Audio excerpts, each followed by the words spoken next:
Robinson Day, Meredith Morakovitz, alongside my colleague at the Yes Network, David Cohn. David, last night, your first time in the Yes booth this season. How nice was it to reunite with Michael Kay and Paul O'Neill? It's the best. I mean, it's like an old shoe, right? It just fits. You just slide right into it, and you can't help but take a couple shots of Michael, or even Paulie for that matter. So I'm always looking for ways to to give him the needle. A zinger here, a zinger there. Sometimes I think Kay likes it, right? He does. You know, he says he does, and he's Mr. Ultra Sensitive, but he knows when it's coming too. Well, you always bring a certain charisma to the booth, a good energy to the booth, and I think you know that because the fans have seen it behind the scenes before.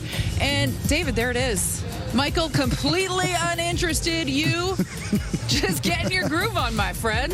That was pre-hip surgery. I got a new hip now, so I've upgraded my dance. Oh, no. What kind of dance moves now? Yes. I'm going to get my own dance. Finally, after all these years. Well, tonight, game 2 of the 3-game series between the Yankees and the Royals. And it wouldn't be a Royals series if you weren't in the booth. You were a young kid growing up in the Midwest, rooting for the Royals at the time. Take me back to young David Cohn growing up in Kansas City. Well, the Royals owned the city back then. You know, when you're thinking about the mid to late 70s, back when... Look at that. The Cohn family. That was right in my wheelhouse. When you think about, you know, I'm the youngest of 4. I'm the one in the front, obviously. My sister's the eldest in the back. That's Crystal, Christopher, Daniel, and David. And Mom, Joan. Joan Cohn in the back. The first sabermetrician I ever met. If you want to know Joan Cohn, that's her in the back on the right. So... you know, they taught me how to love baseball. Joan Cohn especially taught me how to love baseball. Candlestick Park was in the backyard. You guys used to play all the time. You said she taught you how to play baseball. Do you remember your first memory of baseball and when you actually fell in love with the sport? I do. You know, I remember going to the Royal Stadium when it first opened up, the new Royal Stadium, and I remember trying to get Lou Pinella's autograph. Lou Pinella was a Royal back then, if you can believe that. And he signed 100 autographs. I was number 101. He had to go back in the dugout. I missed out on the autograph. I was devastated. But now, with the benefit of hindsight, I understand what he was going through. 2 things you've always said about Joan Cohn. One, that she always would say you're due based on what she had stats-wise, and she'd always keep score.